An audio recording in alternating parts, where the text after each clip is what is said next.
I think pluralism essentially is about seeing beyond oneself. We're all members of communities, we're proud of our communities, but we live in a world that is multiple communities.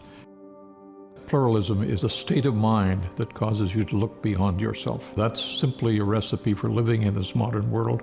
It's becoming more and more essential.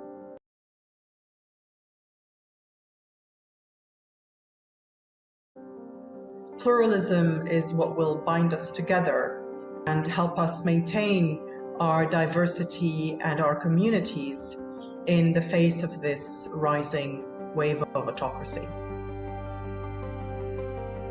The world is rather messy presently, and I believe many of us are very concerned with the developments at the global scale between countries, between powers. And what is inspiring when we look at the final candidates is how they do not fear the fact that so many things are developing in the wrong direction, but they are ready to reach out to others and make a contribution, even if small. What's most interesting about the award is that we're finding instance after instance where, after the institutions have given up, individuals have moved in and made a real difference. The richness of those submissions, the courage of the people who were working, the way I like to describe it, swimming against the tide, standing up for people, and the tenacity that they displayed, vision. Many times they were facing impossible challenges. What struck me most about the finalists is their work on governance and institutions and laws, which allow to really solidify the work that they're doing. The greater good is that we have demonstrated that there are ways in which people, ordinary people, can affect the world we live in. These finalists have made a remarkable contribution to pluralism. Together they're building more inclusive societies such that wherever a person lives, there they should belong, they should not be excluded.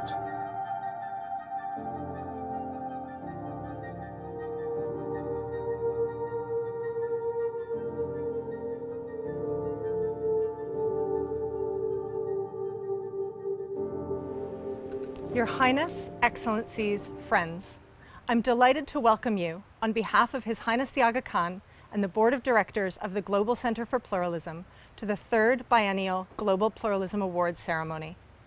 Our ceremony today is virtual. Normally, we would have been welcoming you all to celebrate with us at our headquarters in Ottawa, Canada, where we reside as guests on the unceded territory of the Algonquin Anishinaabe Nation. The great waterway, the Kichisibi, which flows through this space, inspires us as a symbol of connections and gathering, and we honor it. Our extraordinary laureates today remind us of the need to take action to build truly inclusive and equitable societies.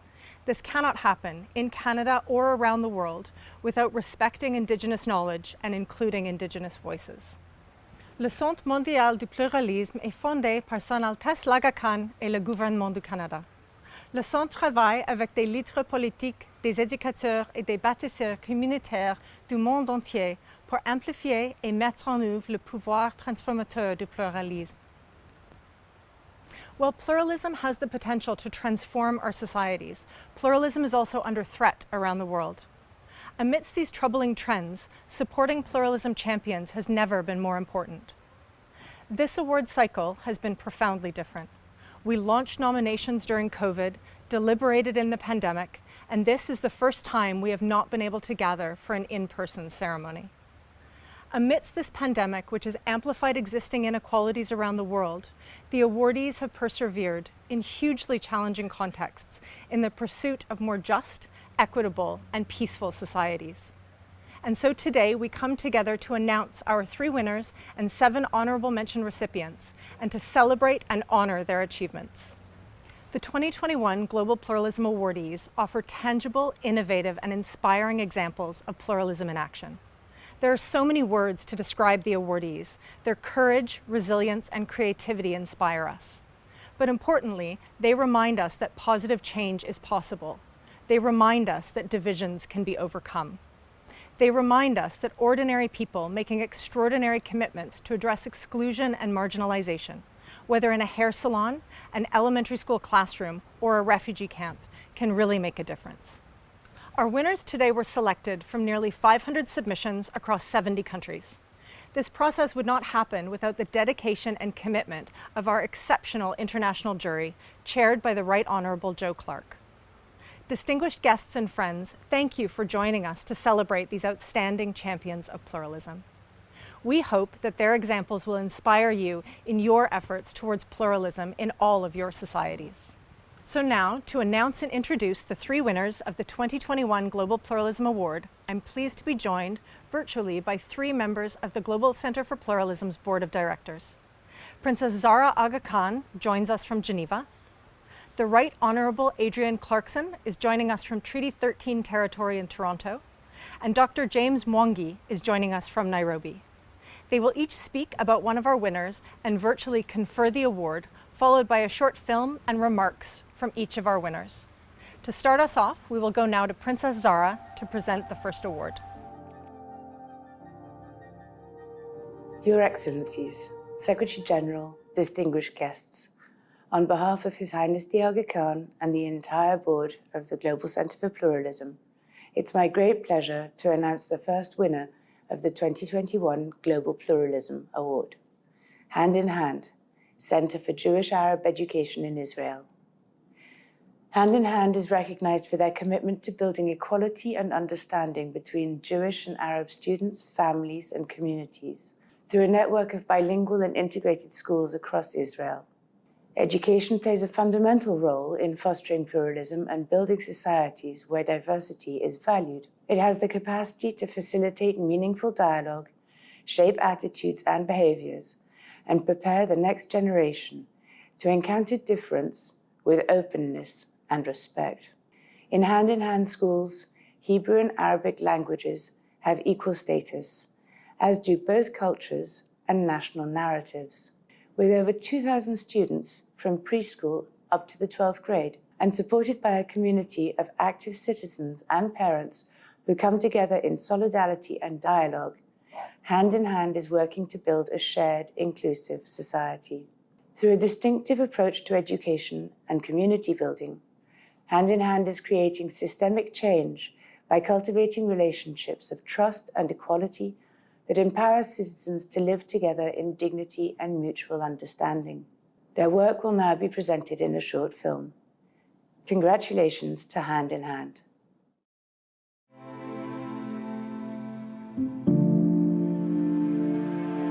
Jews and Arabs don't live together, don't get to know each other. I think it's very rare to find places when Jews and Arabs really see each other as equals. Israel does not give the same rights and the same budgets to the Arabic community. And this is where we need to create a big change. Mostly towns are separated according to the ethnical background. So we have Arab towns, we have Jewish towns around. משרד החינוך כבר מהקמת המדינה, אם אני לא טועה, זה חוק חינוך ממלכתי 1953, יש חלוקה לזרמים. בתי הספר מחולקים לפי בתי ספר ממלכתיים שהם יהודים וערבים, ובתי ספר ממלכתיים דתיים שהם דתיים יהודים. במשגב יש לנו 16 בתי ספר, מתוכם יש לנו 3 בתי ספר בדואים שלומדים שם אך ורק בדואים, דוברי ערבית, ושאר בתי הספר הם בתי ספר יהודים בחלוקה של על יסודי ויסודי. בית ספר גליל שבעצם מופעל יחד עם עמותת יד ביד, הוא בית ספר היחיד שבו גם יהודים וגם ערבים לומדים יחד.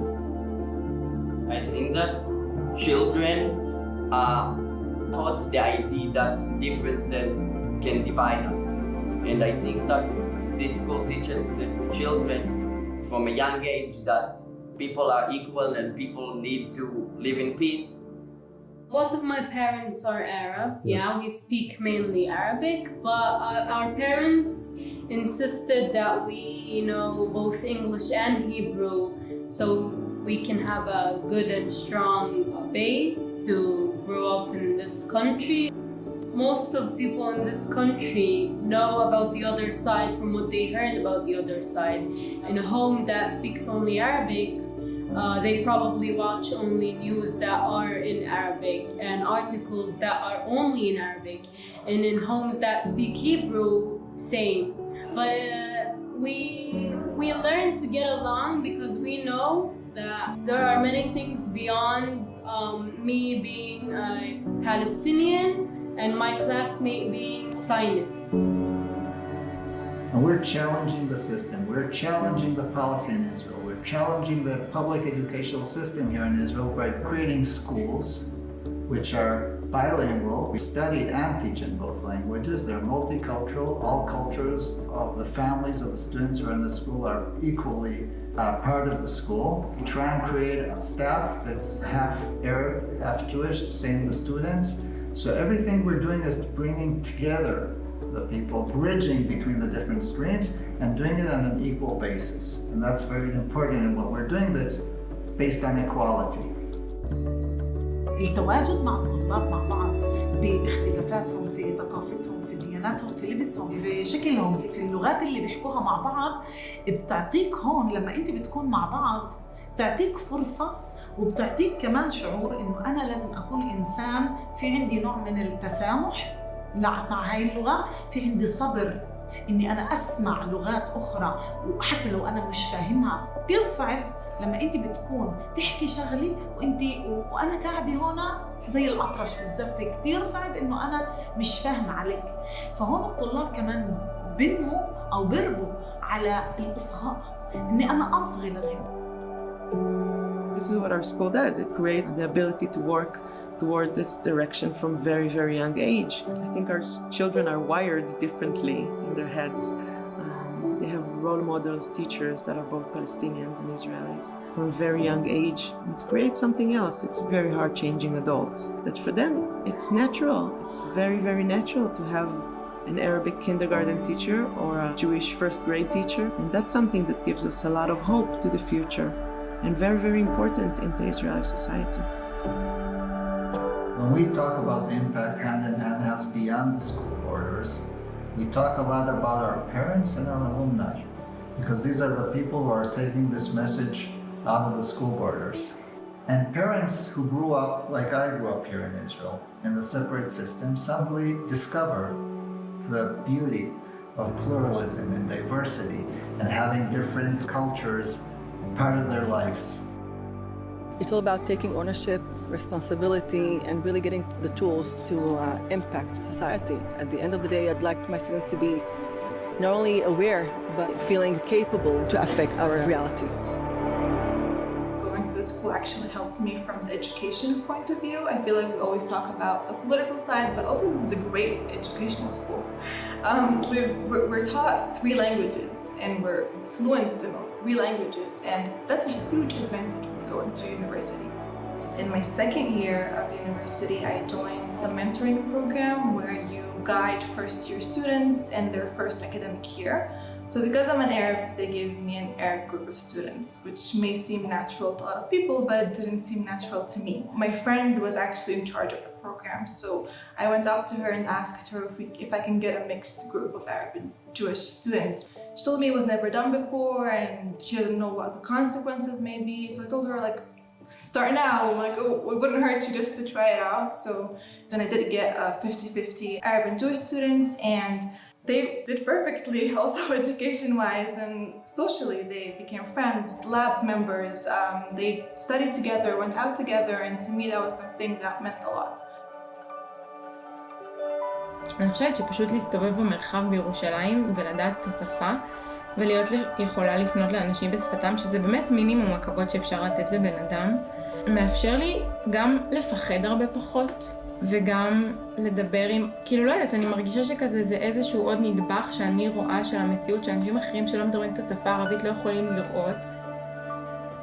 להשאיר את מערכת החינוך מופרדת כמו שהיא היום, זה אומר להמשיך את הקיים. זאת אומרת שיש הפרדה, וההפרדה הזאת היא הפרדה לגיטימית, וזה בעצם להמשיך להתנהל במערכות נפרדות, שאחר כך היכולת לגשר ביניהם היא הרבה יותר קטנה. בעיניי יש לנו חובה לעשות את זה. That's, I think, the pluralistic view of hand in hand, is saying we have to get acquainted with each other. We have to learn about each other deeply, not only on the surface. These connections between people, but again, deep connections, that's what opens their minds. And that's what pushes the fear away.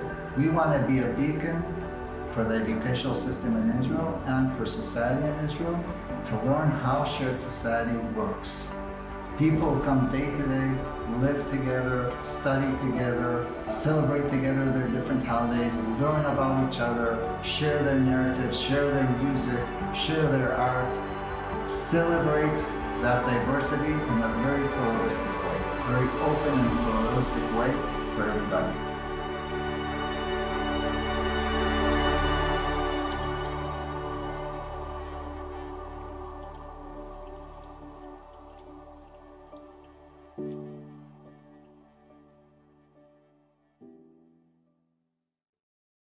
Your Highness, Excellencies, distinguished guests, Global Center for Pluralism, fellow winners, ladies and gentlemen.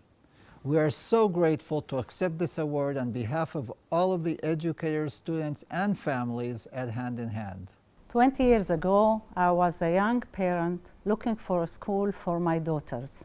I wanted them to grow up knowing people who are different from them, respecting all cultures, and having pride in their own heritage. In Israel, Arab and Jewish children grow up in separate communities and study in separate schools in an education system that is divided ethnically and religiously. So I connected with a group of like-minded Arab and Jewish parents in Jerusalem, and together we decided to build a school for our children where they could learn side by side. That small classroom of 20 students has grown into 7 schools with over 2,000 students and thousands of community members across the country. As a parent, teacher, principal, and now the education director at Hand in Hand, I'm proud that what we began for our children has grown into a broad vision for society. Pluralism has always been at the heart of our work. Our schools and communities celebrate Palestinian and Jewish cultures, languages and identities, and build lasting relationships that form a large-scale sustainable movement for change. This past year was plagued with violence and divisions. Now more than ever, we must work to shift Jewish-Arab relations from conflict to cooperation on all levels of society, from grassroots to local and national government.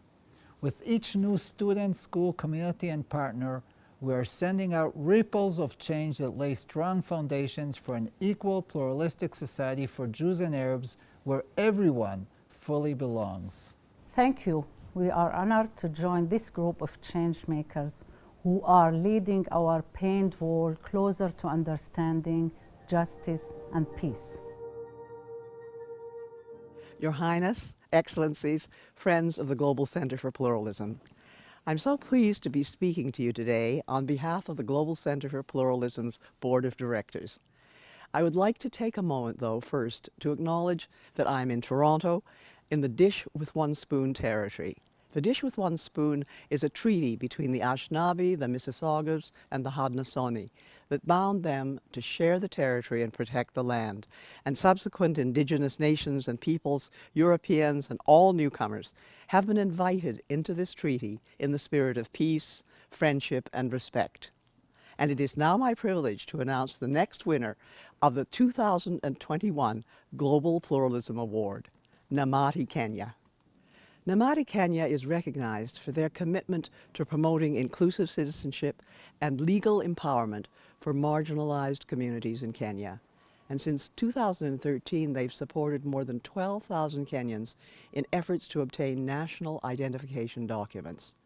Through a network of community paralegals, the organization builds legal awareness, empowering communities to overcome discrimination and cultivate inclusivity.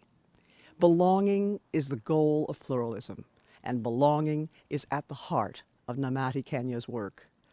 At a practical institutional level, Namati Kenya creates pathways for a pluralist society, securing citizenship rights for the marginalized and ensuring that citizens receive equal treatment under law. Their unique approach empowers citizens to understand, use, and shape the law, while also reimagining narratives of national identity and belonging. Congratulations to the team at Namati Kenya. Their work will now be presented in a short film.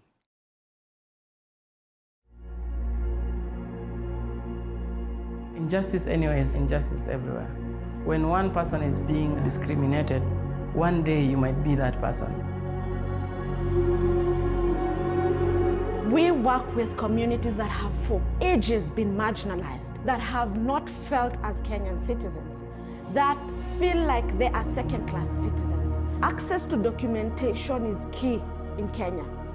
You will only enjoy basic rights if you have an access to documentation. And since you do not, then where do you fall? Kenya is home to nearly 50 million people from over 40 ethnic groups. Divisions exacerbated during colonial rule have left a troubling legacy up to today. Many minority groups, particularly Muslim majority communities, face immense challenges to obtain the legal identification documents they are entitled to. Changamoto mimi napata haswa na nilipitia na bado naendelea kupitia ni kuwa kuna wakati kazi zinatokea unafaa mtu afanye, unaitwa kazi, unaulizwa uko na stakabadhi zako ama documents zako zenye unaweza pata nayo kazi, lakini sina, kwa sababu ukiangalia siko na ID na maybe community yangu pia bado haijulikani, kwa sababu unaenda kwa CV unaandika Nubian, mtu anaanza kujiuliza hii Nubian ni community gani na inatoka wapi? Yeah, so mtu anafikiria maybe you are a foreigner, umekuja kutafuta kazi and I am a Kenyan. When we are obtaining our documentation, we are not getting it the same day as the other communities. For them, the application processes is smooth. But for a Nubian, you'd have to take several times. Even when you have already finished your application process, the waiting period is longer compared to the other communities. So for us, as a Nubian community, it's a marginalization plus discrimination. Namati Kenya helps a lot in promoting pluralism in this country because, you know, they are working with minority communities who are discriminated. In the process, Namati is bringing people who are in the periphery to the main discussion, accessing documents, ID card, birth certificate, passports, training paralegals. So Namati helps in bringing these people to the main forum and to be included like the rest of the Kenyan communities. One of the challenges that we have in Kenya is when you get a birth certificate, interesting enough, it's written this is not proof of nationality. And it's minority communities that are fighting against this. And the larger public does not know this is a problem. When you get to the age of 18, what do you prove that you're Kenyan? It's supposed to be a birth certificate that it should be the proof. But unfortunately, when it's written that is not the proof, the burden is shifted to the individual. When you get citizenship by registration, you get a registration certificate. So it means a person who's a citizen by registration has a bigger proof than a person who was born in Kenya. The Namati Kenya approach is unique. First, they work with the community through local organizations like Paranet, where they train the local paralegals. And then it's the same paralegals who now go to their community because they understand the community better. It was very important to have paralegals from the community itself because they understand the communities better, they understand the dynamics, and they can penetrate in our community. Namati believes in a mantra of know law, use law, and shape law. To be able to make communities know law, we use a model of paralegals. We call it community outreach methods. And this is very key because there are people who we've seen who have looked for an ID for more than 10 years. So through door to door, they are able to reach these people who had lost hope. The Nubia Rights Forum runs a radio show at Pamoja FM, and they talk about the challenges, they talk about avenues of application, and they even do awareness whenever they're going to have mobile birth registration or ID event. Some of our partners, they go to clinics and do visits at the clinic. And then they target mothers who have given birth at home and they're coming with their children for inoculation. And that is an avenue of birth registration. Kazi yangu katika jamii ninayoishi ni kwanza kama paralegal ni kuwaelimisha katika kujua sheria, katika kujua mwongozo wa kupata hizi stakabadhi zinapatikana kwa njia gani. Tunazungumzia stakabadhi ni vyeti vya kuzaliwa, tunazungumzia vitambulisho na tunazungumzia passport pia. Kwa hivyo huwa nawaelimisha kwa mujibu wa sheria na processes ambazo huwa zinafuatwa ili mtu apate stakabadhi. What motivates me as a paralegal is my community. We want our members of the community to further their studies. And without documentation, it's very hard for them to continue with their studies. A kid will not be enrolled into nursery school without a birth certificate. So I want to continue to empower them to get these documentations. And once we get this documentation, we would have been an empowered community from one generation to another, both legally and economically. We now want to shape the law. How can we protect the remaining generations from exclusion? So the paralegals make the community know the law, that they are entitled to documentation. They walk the process with the community. And then after walking the process, they document the process. And then after documenting with the community, they identify how can we make the system work better. And that is the end result of shaping the law. Each of the paralegals has a number of cases to handle, like maybe he's handling 200 people. So your particular case is followed until it comes to a logical conclusion. Many people are reporting through the support of Paranet and Namati, we have got assistance. So that's a very big achievement. At Namati, pluralism has the aspect of including all. The right to identity or nationality is the right to belong, is the right to have rights. It is the entry of all human rights. Any person working on issues of gender rights, issues of children's rights, issues of economic rights, issues of political rights, should talk about issues of nationality, because it is the access point of all these other rights.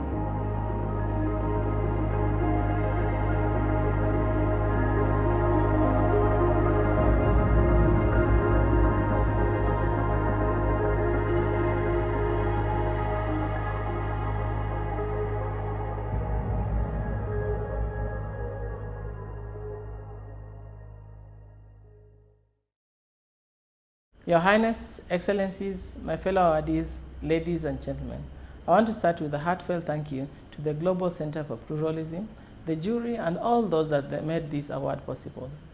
It is an honor to accept this award on behalf of Namati, Kenya, and most importantly, all of the partners, paralegals, and people with whom we work every day in the fight for equality.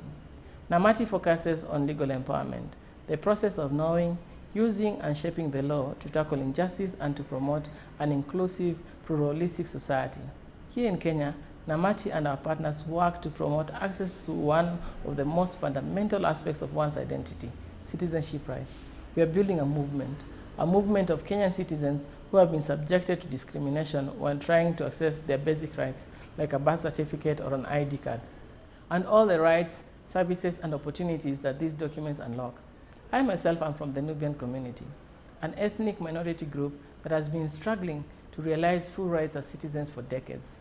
Namati and our partners support people from the Nubian and other minority communities to become community paralegals, who support their fellow community members to learn the law, navigate the systems to secure IDs, identify mistreatments and gaps, and then build the skills, leadership, and power necessary to push for inclusion of all Kenyans in the identification system and in the society as a whole.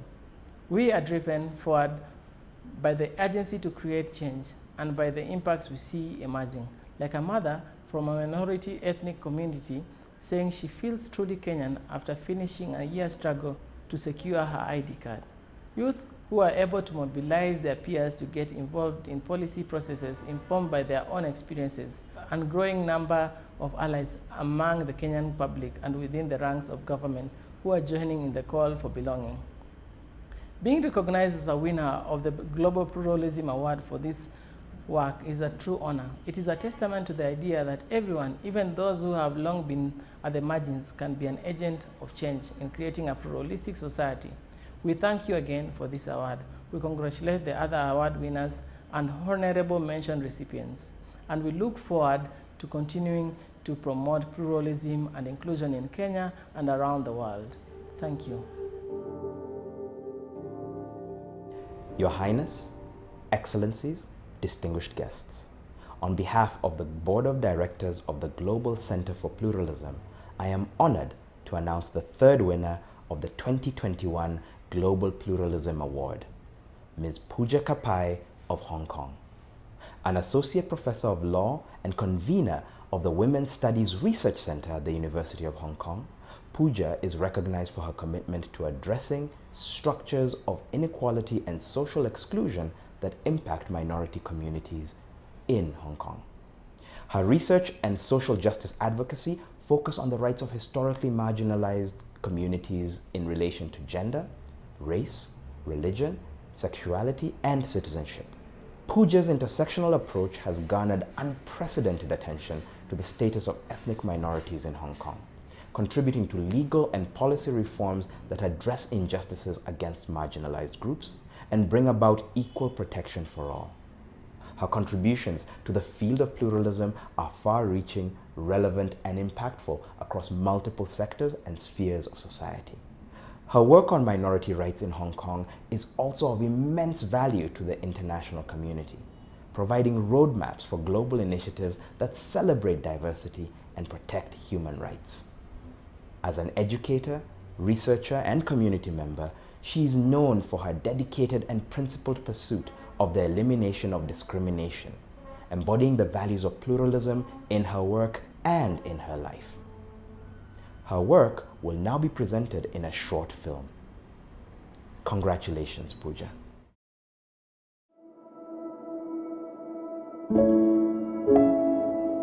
Having grown up in Hong Kong was recognizing that there weren't equal opportunities for all of us, especially if you were a minority girl. There tended to be certain expectations around the pursuit of higher education and going beyond that to acquire professional qualification and working.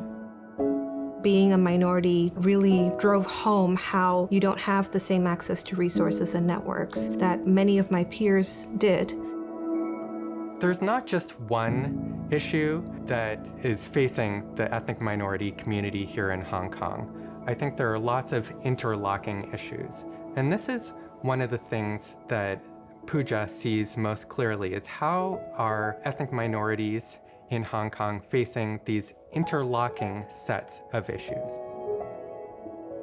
There are around 350 to 400,000 migrant domestic worker population in Hong Kong, who are Filipinos, Indonesians, and small number of South Asians. So these are the key community among ethnic minorities in Hong Kong.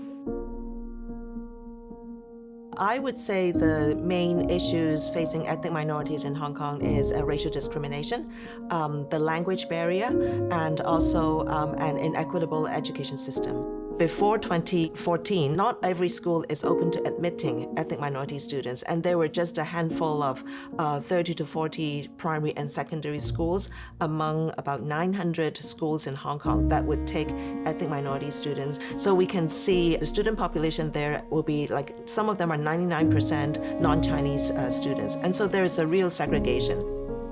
When I went to a local primary school where I found many other children of minority background, we weren't able to stay in class during the teaching of Chinese because the teachers felt that we would slow the rest of the group down. And so often we were asked to go to the music room where we would hang out among ourselves. So the experience really set up this understanding of how there's this bifurcated system of education where we're all in the same school, but we don't necessarily have access to the same resources to learn the language in the same manner as our Chinese peers.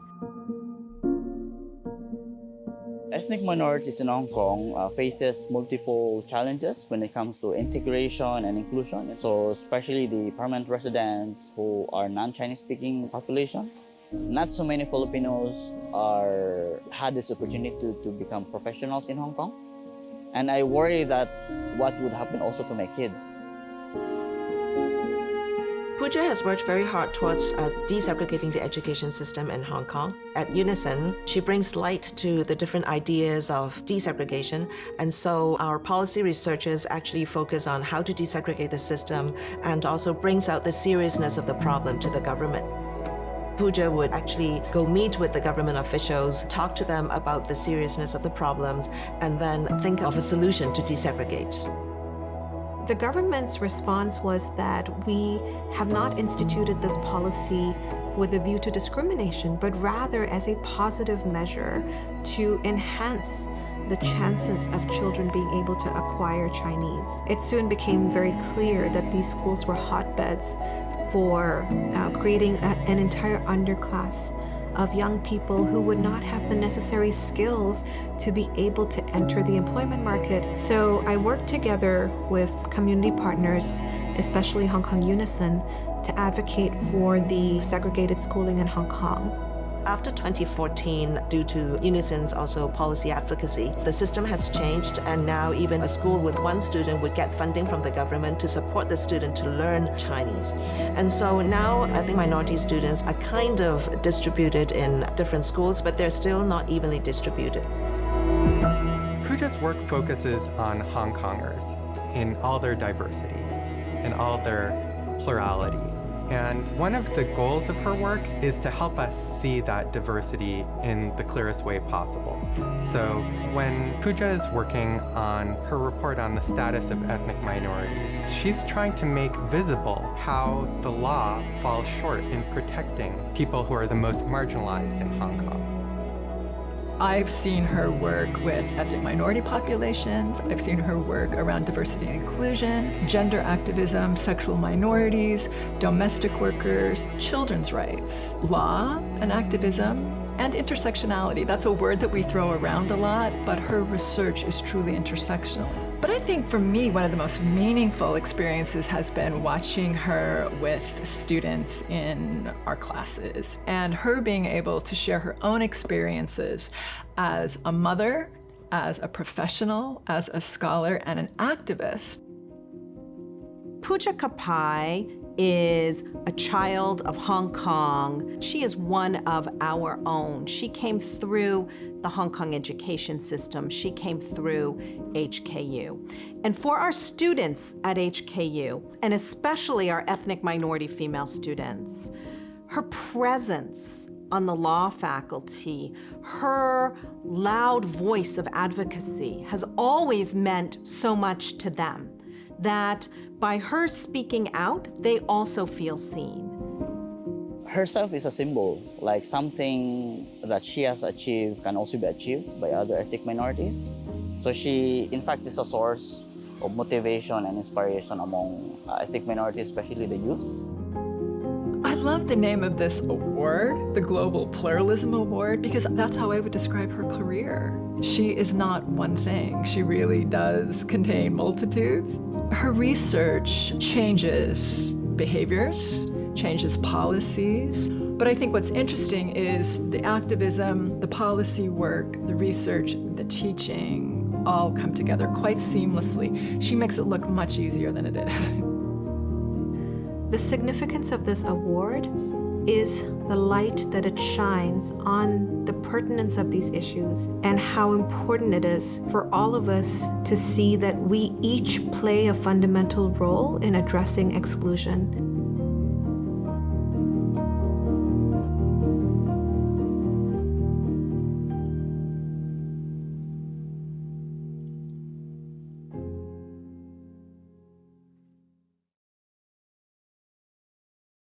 Your Highness the Aga Khan, Your Excellencies, distinguished guests, members of the esteemed international jury, colleagues at the Global Center for Pluralism, and my fellow champions of pluralism. I am most humbled to receive the Global Pluralism Award. My heartfelt thanks and gratitude to Dr. Corinne Lennox for nominating me for this award, and to the international jury for bestowing this honor on me. Thank you for your commitment and solidarity, especially at a time when doing such work is seen as unpopular and is often misunderstood. My deepest appreciation to my wonderful colleagues, both within academia and the community of minority stakeholders I work with, for their tremendous support. Their faith in my work on pluralism and its impact resonates far beyond the professional realm and carries great meaning for me personally. My quest to address inequality, social injustice, and marginalization started out as a lonely enterprise. People were quick to question the pervasiveness of racism, sexism, and social exclusion in Hong Kong, refusing to believe these harsh truths were characteristic of a city known for its cosmopolitanism and its international global standing. By honoring my work in advancing social justice in relation to race, gender, and minority rights, this award renders visible the lived realities of all those who are routinely marginalized and experience systemic exclusion and discrimination. This award says, "We see you and you matter to us." It honors and celebrates the work and perseverance of changemakers who break new ground while working within the very structures that marginalize them. At the same time, this award is a clarion call that much work remains to be done to build a community which upholds and honors the dignity of every human being, no matter their race, gender, sexuality, age, disability, religion, or other status. This award enables minority women like me to be seen as empowered agents for change, both within and outside our communities. As minority women, we often fall through the cracks due to intersectional dimensions of our identity, which are inadequately captured by narratives of racism or sexism alone. Powerful people and systems invisibilize women of color, glossing over the structural barriers we face, diminishing our agency and voice. We are often portrayed as vulnerable, inviting saviors who counsel us to stay in our lanes. This award demonstrates that the road is ours to conquer. A very special debt of gratitude is reserved for my family, especially my parents, my husband Sarju, and my son Parth. Undoubtedly, this award's greatest impact lies in what it signifies for my children, Parth, who is my greatest champion and advocate, as well as the little one who is soon to be born. This award foreshadows the work needed to build peaceful and pluralistic societies in which all our children not only survive, but thrive. I dedicate this award to the futures of all our children.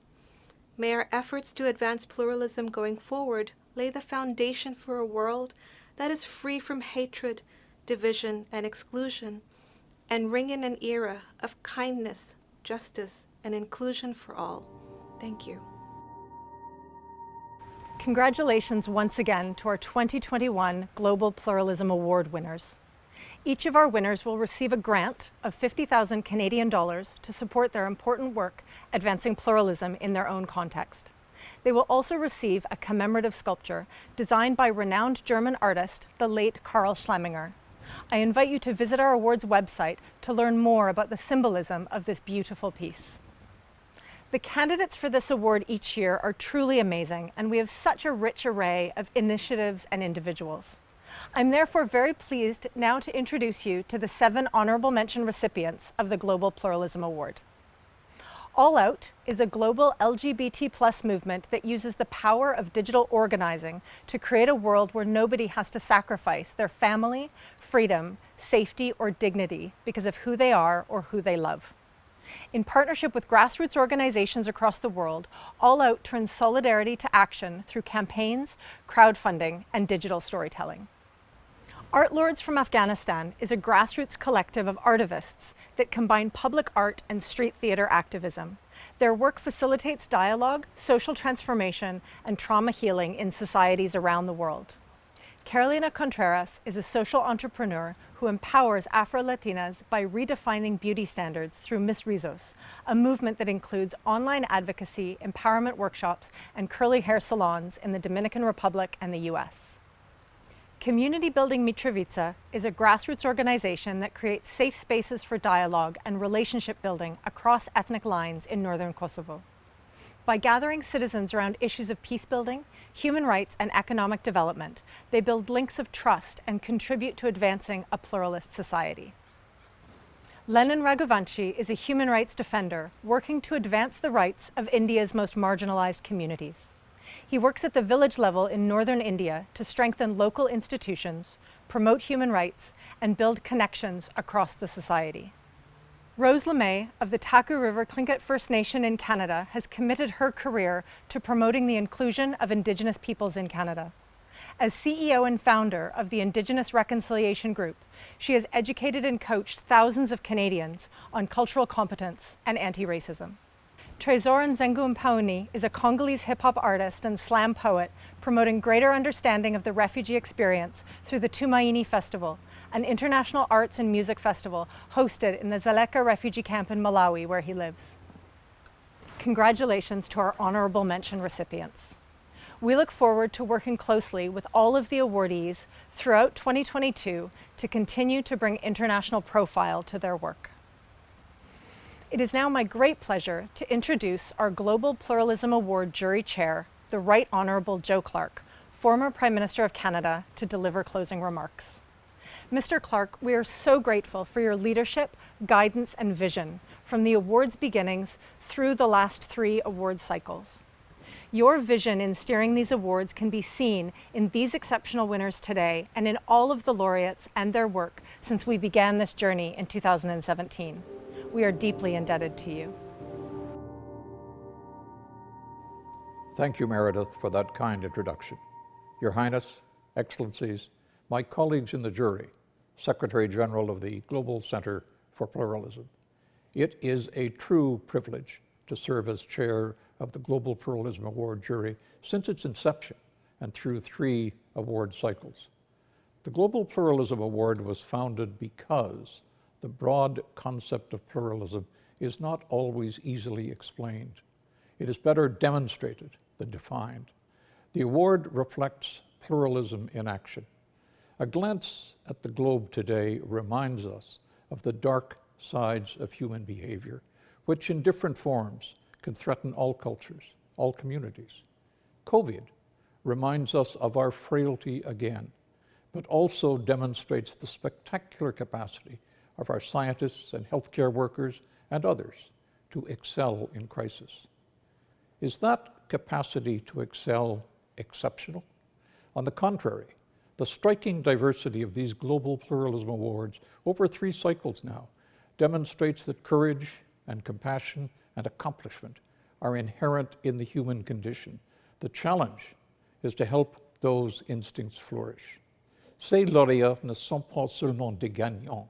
Ils sont une source d'inspiration. Ils sont des exemples de bien et de changement contagieux qui peuvent être accomplis grâce à la nature créative et humaine de pluralisme, grâce au fait d'agir ensemble plutôt que séparément. As jury chair, I've been honored to work with an extraordinary and diverse array of jurors, considering the stories of hundreds of individuals and organizations who are advancing pluralism across the world. Our own lives have been enriched by that experience. I'm especially moved by the creativity, dedication, and courage of the 2021 Global Pluralism Award recipients who are recognized here today. Drawn from hundreds of submissions from across 70 countries, their stories are as unique as they are geographically diverse, and in distinctive ways, they demonstrate the power of working cooperatively to drive change. And today, those recipients join our honorees from 2017 and 2019 in a growing network of pluralism champions working all around the world. Thank you for joining us today to celebrate the exceptional recipients of the 2021 Global Pluralism Award. And congratulations once again to all our awardees.